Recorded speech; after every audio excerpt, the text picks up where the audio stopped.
साथियों, हमारे देश में भ्रष्टाचार की और देशवासियों को आगे बढ़ने से रोकने वाली दो बड़ी वजह रही है। एक, सुविधाओं का अभाव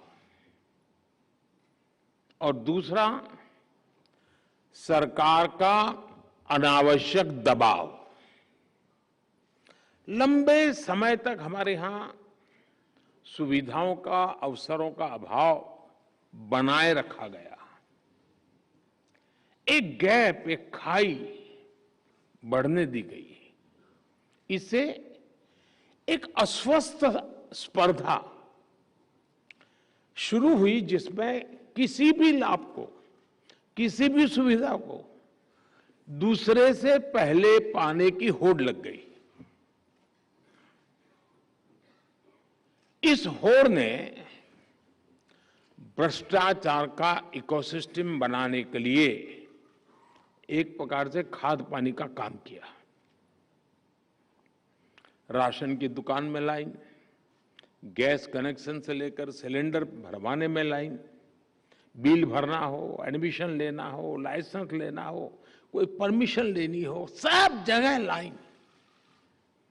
ये लाइन जितनी लंबी, भ्रष्टाचार की जमीन उतनी ही समृद्ध।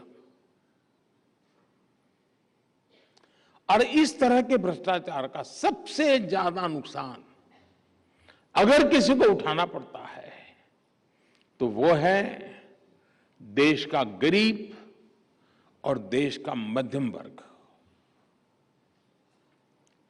जब देश का गरीब और मध्यम वर्ग अपनी ऊर्जा इन्हीं संसाधनों को जुटाने में लगा देगा तो फिर देश कैसे आगे बढ़ेगा, कैसे विकसित होगा।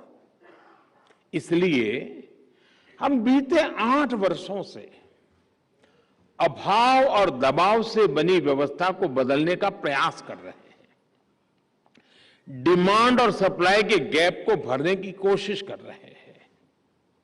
इसके लिए हमने कई रास्ते चुने हैं। 3 प्रमुख बातों पर मैं ध्यान आकर्षित करना चाहूंगा। एक, आधुनिक टेक्नोलॉजी का रास्ता। दूसरा, मूल सुविधाओं के सैचुरेशन का लक्ष्य। और तीसरा, आत्मनिर्भरता का रास्ता। अब जैसे राशन को ही लीजिए। बीते 8 वर्षों में हमने पीडीएस को टेक्नोलॉजी से जोड़ा और करोड़ों फर्जी लाभार्थियों को सिस्टम से बाहर कर दिया। इसी प्रकार डीबीटी से अब सरकार द्वारा दिया जाने वाला लाभ सीधे लाभार्थियों तक पहुंचाया जा रहा है। इस एक कदम से ही अभी तक 2 लाख करोड़ रुपए से अधिक गलत हाथों में जाने से बचा है। 2 लाख करोड़ रुपया। कैश आधारित अर्थव्यवस्था में घूसखोरी, कालाधन, ये डिटेक्ट करना कितना मुश्किल है, ये हम सब जानते हैं। अब डिजिटल व्यवस्था में लेन देन का पूरा ब्यौरा कहीं ज्यादा आसानी से उपलब्ध हो रहा है। Government e market place, jam जैसी व्यवस्था, सरकारी खरीद में कितनी पारदर्शिता आई है, ये जो भी इसके साथ जुड़ रहे हैं उसका महत्व समझ रहे हैं, वो अनुभव कर रहे हैं।